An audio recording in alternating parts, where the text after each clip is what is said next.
Hello, everybody. We're back again with part two of our Hitchcock recasting. Today, we're going to do Vertigo, 1958 psychological thriller starring the great Jimmy Stewart and Kim Novak. This will be interesting. This is really a labyrinthian kind of plot. You got your ex-police detective, played by Jimmy Stewart, who has a combination of a fear of heights, a case of vertigo. He's hired to follow a woman who has been maybe cheating on her husband. You got this twisting plot.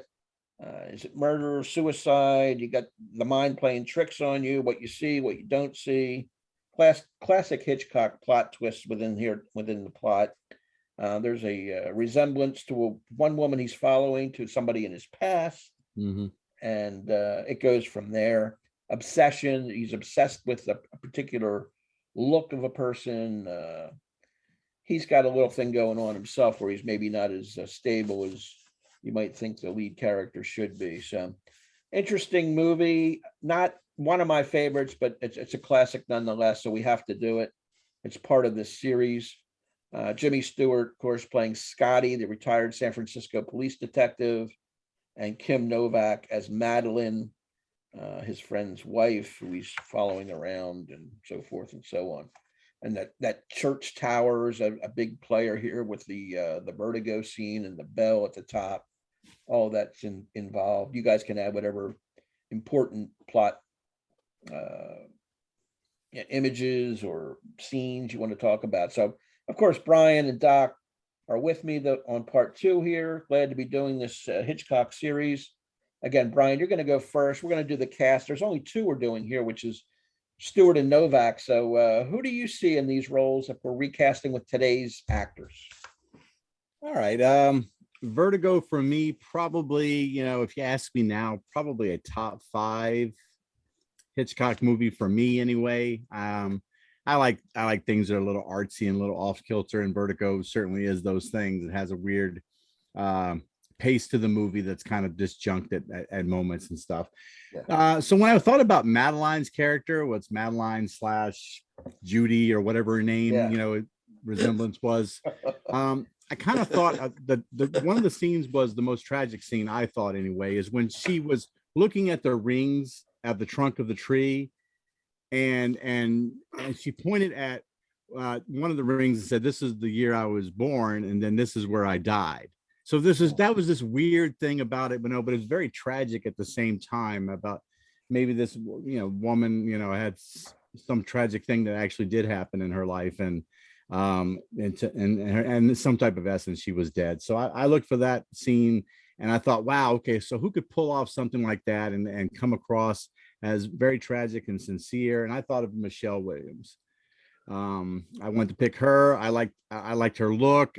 She's able to look both absolutely beautiful, knockout, glamorous, and also she can dial herself down to look like a tragic figure in some way. Yeah. So I picked her for that. I thought she would be excellent for that. It's based mostly, I'm like, Manchester by the Sea. And if anybody hasn't ever seen that movie, you go watch that movie right there and you'll be like, yeah, she's got the chops to do it. It's not a problem. Definitely. Now, Jimmy Stewart's character. This was the one where I'm going, wow, okay. So, I actually had, you guys, had mentioned before, Bradley Cooper. I had his name down on this one for a long time. And then I changed it at the last minute. I changed it to Paul Bettany. And Paul, is mostly known for his, sidekick kind of roles, especially in A Beautiful Mind. But I like, he has the same type of goofy, not clumsy, but he's definitely not altogether balanced type of, mannerisms that he carries with him and stuff. And I thought he would be excellent for the character, since it's a character that had something happen to him that, deeply, influenced his ability to actually do his job in any way. Right. And I thought that he would be really good for that. He's kind of it's kind of an oddball character, and it kind of fit this oddball movie a little bit. So that's what I went with. Excellent. Good choice. Yeah, I like both of them. Yeah, very good choices. Yeah, you were touching on Kim Novak's character to start, right? It's like, there's a lot going on, and there's almost that sneaky side of life and everything else that goes on with that character as well, right? So it's to everything that you talked about before, Brian. There's a lot goes on with that character, and I think the movie's visually stunning on top of everything else too. So I think it's shot. That's probably his best shot movie that Hitchcock has done. I love a lot of Hitchcock. We all do, but I think visually that's one of his best ones, if not his best. Yeah, some really cool scenes in that movie. But how do you go back? You go back to Kim Novak's character, and you said, Madeline, who plays that character? Who could pull that off, or whatever her name is? So I went with Natalie Portman. wow. Yeah. Name sounds familiar. Yeah, where we hear that? And boy, where have you heard that from, eh? Well, hey, listen, you rang off Michelle Williams. She probably may have been in there if I didn't cast her recently and something Right, else. that's right, yeah. That's a good casting, yeah. Both of them. Yeah. But like something like that, she could play something that could be a little conniving, a little sneaky-ish, but still come off very sincere and loving and everything at the same time. So I think that kind of quality fits her sweet spot in one sense. Like, could she play it? Sure, she could, man. This is Natalie Portman, who's a pretty damn good actress, if you want the truth. So Jimmy is the tough one, man. Jimmy is the tough one. Yeah, I liked a couple things that you talked about there, Brian. Kind of like a odd character, goofy-ish. Liked a lot of those kind of things that you touched on there when you're talking about, Scotty Ferguson here, his character. Yeah, man, the two halves of that movie is really weird, right? Because he's all gung ho on the first half, and the second half is like, it's off the rails, man. This is going sideways. It does a 180, and it's, you don't know where you're going to go. Pretty close age-wise is what I had one guy's name down for a long time since we started doing this stuff. I don't have one name down. Maybe I should tell you who it was. So it was Hugh Jackman is who I was thinking of. Somebody who was could do a little quirkiness and stuff like that. Just name kept popping in my head, man. I went with Ralph Fiennes. Okay, yeah. He could do. A dude that can play almost both sides. I think, you go Strange Days. You start thinking of different characters, even the Bond character and stuff. There's two sides to him. Like, he's a fantastic actor, man. So could anybody pull it off? Yeah, this guy can pull it off, man, for sure. But I think of that Strange Days kind of thing and stuff like that, and how he was like. I know it's a long time ago, and the sequel to the Silence of the Lambs, he's in that, oddball. And then there's the Bond characters and stuff like that. I find that it's almost a mix of all of that kind of thing that I can see thrown into Jimmy's character. And I think Fiennes can pull it off quite easily, to be honest with you. So that's where I went. Excellent. Yeah. Thanks. I'm going in a little bit different direction. I like the oddball term because both of my characters are based on oddballs. That's okay. Yeah.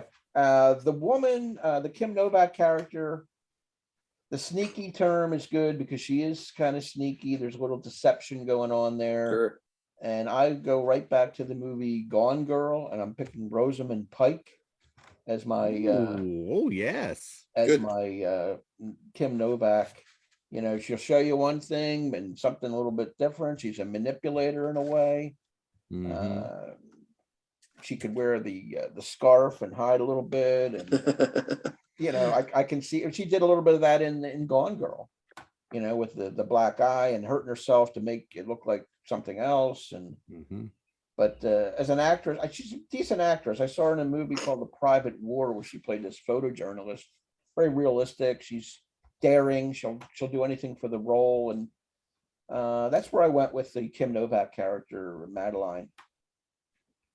As far as Jimmy Stewart, Scotty, I see him as a vulnerable person around women, somebody that's always, unsure of himself, yet he's obsessive. And I went with John Cusack. And John Cusack, if you look at the history of him in movies, from Say Anything when he was a lot younger to even Being John Malkovich, where he's after a certain woman and he's not satisfied with the girl he's got, and he's obsessing over somebody that he can't have. High Fidelity, where he's a music obsessive guy. He's got like 5 different girlfriends that he's been through, and he has songs written for each one.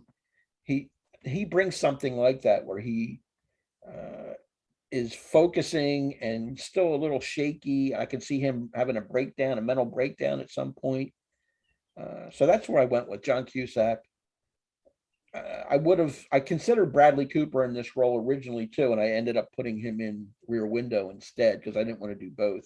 That's one of our rules. We can't have him in both. So I went with Cusack. It's a little odd choice, but I thought it fit, and I can see Cusack and Pike together cast in the same movie, even though they've probably never been in a movie together, but that's where I went. It's funny, is like I know people just can't let go of Cusack and the old 80s in the 80s films, when they're a young teenager and stuff, but he's done some good stuff like Runaway Jury. I loved him, man. He's a good actor, man. He's really a great good actor, movie. and High Fidelity, like you mentioned, I think he's fantastic in that role. So even in Being John Malkovich, he's very good in that movie. It's an odd movie where they're transporting him and all that kind of stuff. There's little portals that they run through. Gross Point Blank. Remember, he plays the hitman in that. Oh, that's great. Yeah.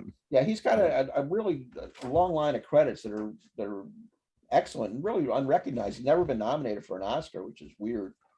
Yeah.